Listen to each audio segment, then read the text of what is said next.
Welcome to Aadya TV. నేను మీ journalist Arun. ఈరోజు మనము ఉస్మానియా ఆర్ట్స్ కాలేజ్ దగ్గర ఉన్నాము. ఇక్కడ నిరుద్యోగులు అంతా ధర్నాకు దిగారు.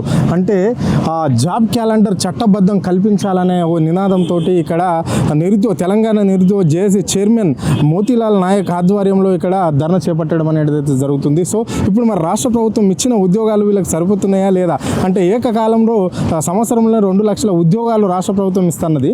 మరి ఎంతవరకు ఇది ఇంప్లిమెంట్ అయిందో లేదో అడిగి తెలుసుకునే ప్రయత్నం చేద్దాం. చెప్పండి అన్న, ఏంటి రాష్ట్ర ప్రభుత్వము ఏకకాలంలోనే సంవత్సర పాలనలో మీ నిరుద్యోగులకు శుభవార్త ఉంటుంది, 2 లక్షల ఉద్యోగాలు ఇస్తున్నాము అని చెప్పేసి కాంగ్రెస్ పార్టీ అధికారంలోకి వస్తే అని చెప్పింది. ఇప్పుడు అది ఇంప్లిమెంట్ అయిందా ఈ రాష్ట్రంలో? అందరికీ ముందుగా నమస్కారం. ఈ ప్రభుత్వంలో ఏర్పాటవడంలో ముఖ్య పాత్ర పోషించింది ఎవరయ్యా అంటే నిరుద్యోగులం. వాళ్ళు మాకు చెప్పినటువంటి హామీ ఏంటంటే, వీళ్ళు ప్రభుత్వం గవర్నమెంట్లో రాకముందు కాంగ్రెస్ పార్టీ ఇచ్చినటువంటి వాగ్దానాలు ఏంటంటే, మీకు చట్టబద్ధమైనటువంటి ఒక జాబ్ క్యాలెండర్ ఉంటుంది. ఆ జాబ్ క్యాలెండర్కి మీకు వచ్చిన సంవత్సరంలోనే మేము 2 లక్షల ఉద్యోగాలు నింపుతామని చెప్పేసి అన్నారు.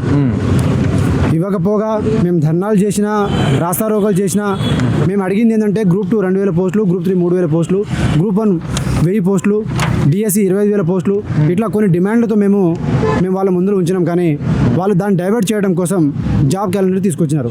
అసలు మేము జాబ్ క్యాలెండర్ మీద మాకు నమ్మకం కూడా లేదు మాకు యాక్చువల్గా.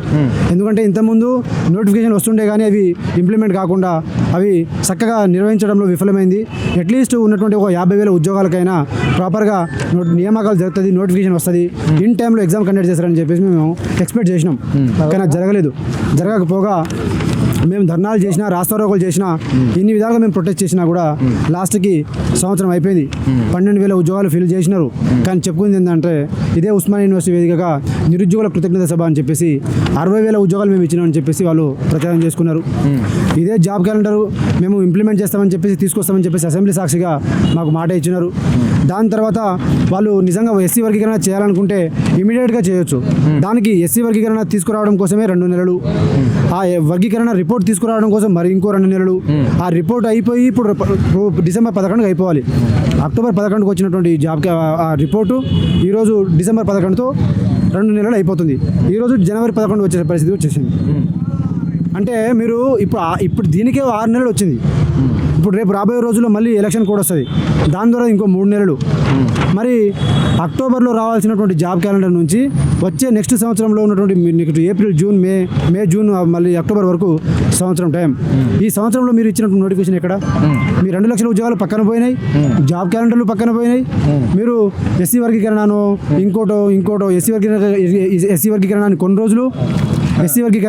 రోజులు, ఇంకోటి మీరు ఇటు సైడ్ చూస్తే మీరు లోకల్ బాడీ ఎలక్షన్స్ అని చెప్పేసి ఇంకో సైడు, ఇట్లా నిరుద్యోగులు ఇంకెంతకాలం మీరు పిచ్చోళ్ళు చేస్తారు?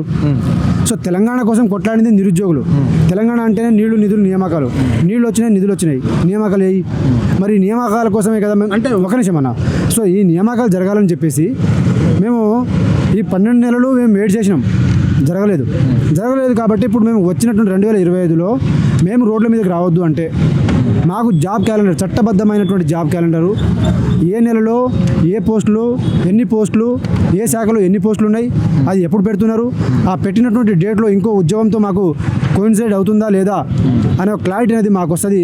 మేము రోడ్ల మీద రాకుండా ఉండాలి అంటే ప్రభుత్వం మాతో law and order problem face చేయొద్దు అంటే మాకు చట్టబద్ధమైనటువంటి జాబ్ క్యాలెండర్ రిలీజ్ చేయాలి. ఆ చట్టబద్ధమైనటువంటి జాబ్ క్యాలెండర్లో మొదటి అడుగు మాకు విఆర్ఓ 12,000 పోస్టులతో 1000 పోస్టులు డిప్యూటీ సర్వేయర్ పోస్టులతో నోటిఫికేషన్ ఈ వారం రోజులు వేయాలని చెప్పేసి ఈ వారం రోజులు మేము శాంతియుతంగా అన్ని పార్టీలను కలుసుకుంటూ మేము రిప్రజెంటేషన్ ఇస్తాం. అంటే అసెంబ్లీ సాక్షిగా జాబ్ క్యాలెండర్ రిలీజ్ చేసింది ఈ ప్రభుత్వం.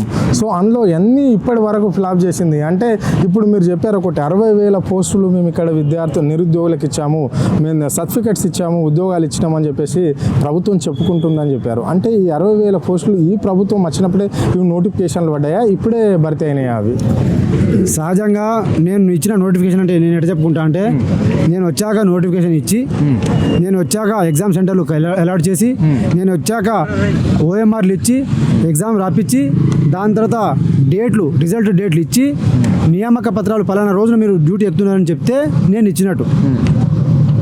ఆయన వేరే ప్రభుత్వంలో ఆల్రెడీ నీకు నోటిఫికేషన్ వచ్చినాయి, డేట్ల విషయంలోనే కొంత ఆగింది. నోటిఫికేషన్ కూడా జీవోల ద్వారా వెబ్సైట్లో TGPSC ద్వారా మొత్తం ఇచ్చింది వాళ్ళు. ఎలక్షన్ కోడ్ వచ్చింది.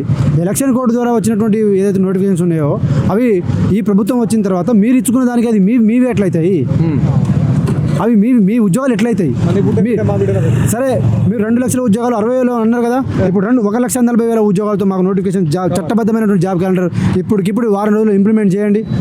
మేము పాలాభిషేకం ఇక్కడ నుంచి గాంధీ భవన్ వరకు మేము మొత్తం పాలు పోసుకుంటూ రోడ్ల మీద మొత్తం విగ్రహాలు పెట్టుకుంటూ మీకు పాలు పోసుకుంటూ మీకు మేము లేకపోతే పాలాభిషేకాలు చేస్తాం. మీకు పాలాభిషేకాలు కావాలన్నా ఇప్పుడు 2 ప్రోగ్రామ్స్ ఉంటాయి. ఒకటేమో పాలాభిషేకం ప్రోగ్రామ్ ఉంటుంది. అదెందుకు? మంచి చేసినందుకు, పుట్టినరోజు చేసినందుకు. చచ్చిపోయినోడికి ఏం చేస్తాం? శవయాత్ర చేయాల్సి వస్తుంది. శవయాత్రలు అంటే మేము బయట వచ్చి ఇట్లాంటి శవయాత్రలు చేయం. ఇక అది మీరు వారం రోజుల తర్వాత, వారం రోజులు మేము శాంతియుతంగా ప్రభుత్వంతో సహకరించాలన్న ఉద్దేశంతోనే ఉన్నాం. చేయకపోతే 8వ రోజు మీరు ఇప్పటి వరకు ఊహించని పరిణామాలు అనేది ఫేస్ చేస్తారు. ఓకే, అది ఈ ఫ్లోలో 1000 మందితో ఢిల్లీలో పోయి కూర్చున్నా మీరు ఆశ్చర్యపోనక్కర్లే.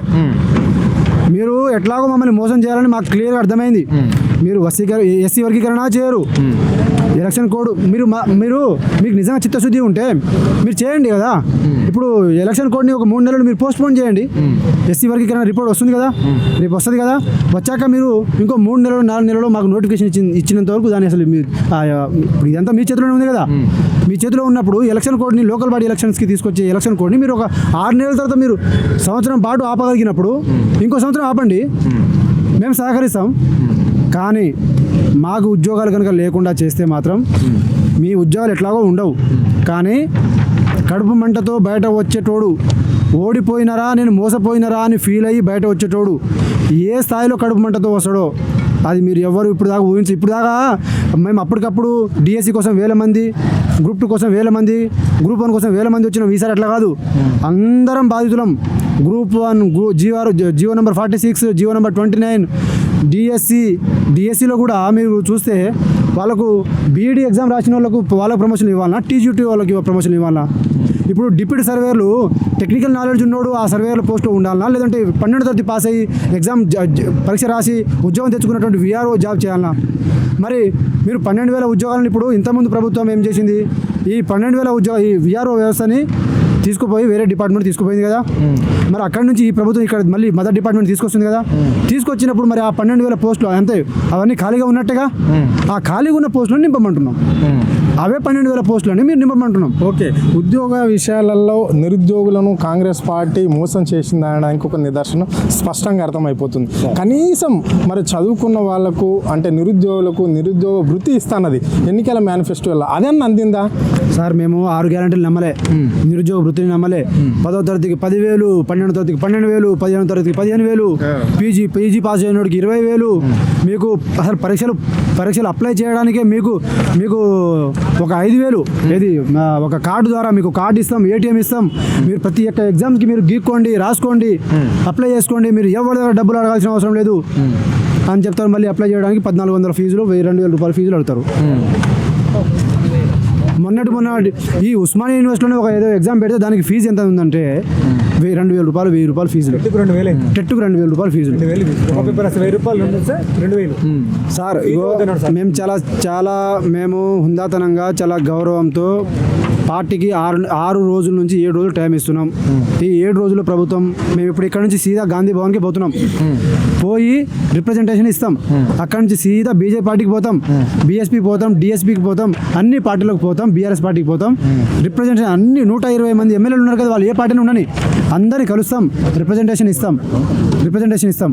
ఇచ్చాక కూడా ఈ 7 రోజులు ఇదే పని ఉంటుంది. 8వ రోజు మాత్రం అది ఇక మీరు ఏ రకంగా కూడా మీ శక్తి సరిపోదు. అది మీరు ఊహకు కూడా మీరు అందుకోలేరు. Okay, right. చెప్పండి తమ్మి, ఎలాంటి సమస్యలు ఉన్నాయి నిరుద్యోగులకి రాష్ట్రంలో? అన్నా, తెలంగాణ రాష్ట్రం వచ్చిన తర్వాత నిరుద్యోగ జీవితాలు మారుతాయి, నిరుద్యోగుల యొక్క భవిష్యత్తు మారుతాయి, వాళ్ళ కుటుంబంలో ఉన్నటువంటి జీవనాధారం మారుతుంది అనేటువంటి అనేకమైనటువంటి కోటి ఆశలతోటి, కోటి కాంతులతోటి మేము యొక్క ఈ జీవితాన్ని, మా జీవితం బాగుపడుతుంది అనేటువంటి ఆలోచనతోటి మేము వేచి చూసినాం. కానీ ఆ 10 సంవత్సరాలు గిట్టంగా మోసం జరిగినందుకనే ఈరోజు మేము టిఫిన్ బాక్సులు కూడగట్టుకొని ఇంటి భోజనం తీసుకొని ఊరూరా తిరిగి గడప గడప తిరిగి ఓటర్లను చైతన్యం చేసి నిరుద్యోగుల యొక్క జీవితాలు బాగుపడాలి, తెలంగాణ సమాజం అభివృద్ధి పథంలో నడవాలనేటువంటి ఉద్దేశంతో ఈరోజు మంచి ఆలోచనతోటి ఈ ప్రజాప్రభుత్వాన్ని ఎన్నుకోవడం జరిగింది. ఈరోజు మీరు అధికారంలో రావడానికి కారణం పునాదులు ఎవరైనటువంటి అంశాన్ని ఈ ప్రభుత్వంలో ఉన్నటువంటి ప్రజాప్రతినిధులు ఆలోచన చేయాలని నేను ఈ సందర్భంగా తెలియజేస్తా ఉన్నాను. నిరుద్యోగుల భవిష్యత్తుతోటి, నిరుద్యోగుల యొక్క భావాలతోటి మీరు ఆడుకుంటే తప్పకుండా భవిష్యత్తులో మీకు పునాదులు ఉండవు, రాజకీయ భిక్ష లేకుండా మీకు చేస్తామని ఈ సందర్భంగా నేను తెలియజేస్తా ఉన్నాను. మేము చేసినటువంటి ఏదైతే పోరాటం ఉందో మేము దాని వెనుక మీరు చెప్పింది మాత్రమే మేము చెయ్యండి అనేటువంటి భావన మేము వెలిబుచ్చుతా ఉన్నాం. ఈరోజు మీరు ఏదైతే చట్టబద్ధత కల్పిస్తామని చెప్పారో చట్టబద్ధంగా ఏదైతే తెలంగాణ రాష్ట్రంలో 2 లక్షల ఉద్యోగాలు మేము పూర్తి చేసి మేము భర్తీ చేసి మీ యొక్క జీవితాలు వెలుగులో తెస్తామనేటువంటి భావన ఏదైతే గౌరవ ముఖ్యమంత్రి గారు ఎలక్షన్ల ముందు చెప్పడం జరిగిందో ఆ మాట కోసమే ఈరోజు మేము ఇక్కడ రావడం జరిగింది. తెలంగాణ ఉద్యమ గడ్డైనటువంటి ఉస్మానియా వేదికగా నేను ఈరోజు గిరిజన బిడ్డగా నేను చెప్తా ఉన్నాను. తప్పకుండా ఈ తెలంగాణ రాష్ట్రంలో ఉన్నటువంటి ప్రతి యువకులను, ప్రతి నిరుద్యోగికి సంఘటితం చేసి ఐక్యత చేసి తప్పకుండా భవిష్యత్తులో ఒక గొప్ప ఉద్యోగంగా, ఒక గొప్ప విప్లవంగా మార్చకపోతే, మీ నిర్ణయం మార్చుకోకపోతే తప్పకుండా మరో ఉద్యమం, తెలంగాణ నిరుద్యోగ ఉద్యోగం మొదలవుతుందని నేను ఈ సందర్భంగా విజ్ఞప్తి చేస్తా ఉన్నాను. తప్పకుండా ఏదైతే పోస్టులు ఖాళీగా ఉన్నాయో, ఏదైతే చట్టబద్ధత కావాలని మేము కోరుకుంటున్నామో అవి తప్పకుండా సకాలంలో పూర్తి చేయండి. మా మీద దయతో సకాలంలో స్పందించేటువంటి ప్రయత్నం చేయండి.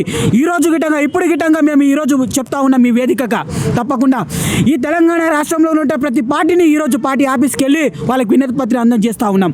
అదే మాదిరిగా ఈరోజు తెలంగాణ భవన్ బీఆర్ఎస్ పార్టీ కావచ్చు, బీఎస్పీ పార్టీ కావచ్చు, బీజేపీ పార్టీ కావచ్చు, ఇప్పుడు మేము ఇక్కడి నుంచి ఫస్ట్ వెళ్ళేది కాంగ్రెస్ పార్టీ తెలంగాణ గాంధీ భవన్ మాత్రమే వెళ్తున్నాం. అక్కడ గిట్టంగా వినతి పత్రం అందజేస్తాం. దీనిపైన ఎలాంటి స్పందన లేకపోతే మీరైతే మాటలు చెప్పి మభ్యపెట్టి మమ్మల్ని మోసం చేయాలనేటువంటి కుతంత్రాలు పడుతున్నారు. తప్పకుండా మా మీద కేసులు పెట్టుకోండి, మమ్మల్ని చంపాలనుకుంటే చంపుకోండి, కానీ తప్పకుండా ఈ నిరుద్యోగుల తరపున ఒక నిరుద్యోగిగా ఈరోజు నేను ఆవేదన పడుతూ ఉన్నాను. 28 సంవత్సరాలు వచ్చినాయి. నేను పెళ్లి చేసుకోవాలంటే నాకు ఉద్యోగం ఉండాలి, పిల్లలు ఎవరు ఇవ్వడం లేదు, బతకాలంటే అసలు జీవనాధారం ఉపాధి లేక నేను బతుకుతా ఉన్నాను. నిజంగా మా గోసను, మా యొక్క బాధను అర్థం చేసుకొని ముఖ్య గౌరవ మంత్రి గారు నేను విజ్ఞప్తి చేస్తూ ఉన్నాను.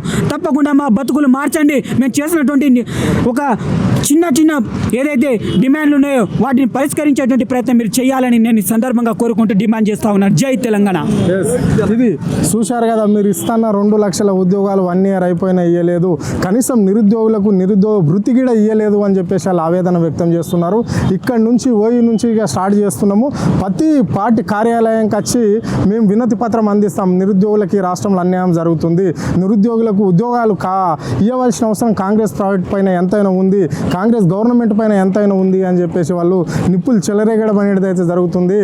అంటే ఇక్కడ నిరుద్యోగ జేఏసీకి సంబంధించిన నాయకులు. సో ఇక్కడ మీరు 2 లక్షల ఉద్యోగాలు ఇస్తే మీకు పాలాభిషేకం చేస్తాం, లేకుంటే ఈ రాష్ట్ర ప్రభుత్వంలో సీఎం రేవంత్ రెడ్డికి శవయాత్ర చేస్తామని చెప్పేసి ఇక్కడ స్టూడెంట్స్ లీడర్స్ అందరూ హెచ్చరించడం అనేది జరిగింది. ఖబర్దార్, ఒకటే చెప్తున్నాము, ఈ వారం రోజులలో మా డిమాండ్స్ను ప్రభుత్వం తీసుకొని మాకు నిరుద్యోగ నోటిఫికేషన్లు, అంటే నిరుద్యోగులకు ఏ విధంగా నోటిఫికేషన్లు వేస్తారనేది మీరు ఎట్లయితే అసెంబ్లీలో పెట్టిరో ఆ విధంగానే మాకు నోటిఫికేషన్లు కావాలి అని చెప్పేసి వాళ్ళు అంటున్నారు. ఏ డిపార్ట్మెంట్లో ఎన్ని ఖాళీ ఉన్నాయి అనేది జాబ్ క్యాలెండర్ రిలీజ్ చేసిన తర్వాతనే మాకు ఇక్కడ నోటిఫికేషన్ వేయాలి, లేదంటే ఈ వారం రోజుల పాటు మీకు ఒక అవకాశం ఇస్తున్నాం, లేకపోతే మీ పార్టీని అడుగున అంటే మీ నాయకులను, మీ లీడర్లను, మీ ఎమ్మెల్యేలను, మీ ఎంపీలను, కాంగ్రెస్ సంబంధించిన వాళ్ళను అడుగున అడ్డుకొని తీర్తామని చెప్పేసి వాళ్ళు హితాబ్ బలుకుతున్నారు యూనివర్సిటీ నుంచి. ఖబర్దార్ రేవంత్ రెడ్డి అని చెప్తున్నారు. సో అదేవిధంగా వాళ్లకు మేము కాలు గజ్జ కట్టుకొని కాంగ్రెస్ పార్టీ అధికారంలోకి వస్తే నిరుద్యోగులకు ఉద్యోగాలు వస్తాయని ప్రతి పల్లెల వాడలో పోయి మేము ఈ పార్టీని గెలిపించాము, మీ కాంగ్రెస్ పార్టీకి ఒక కార్యకర్తలాగా ఒక మా చదువులు బంద్ చేసుకొని ఒక పని చేశాం, అయినప్పటికీ కూడా మా మీద కనికరం లేకుండా మమ్మల్ని తప్పుదో పట్టిస్తున్నారు, నిరుద్యోగులంటేనే ఈ ప్రభుత్వం చిన్న చూస్తుంది అని చెప్పేసి వాళ్ళు ఆవేదన వ్యక్తం చేయడం అనేది జరిగింది. కెమెరా పర్సన్ ప్రవీణ్తో అరుణ్, ఆద్య టీవీ, హైదరాబాద్.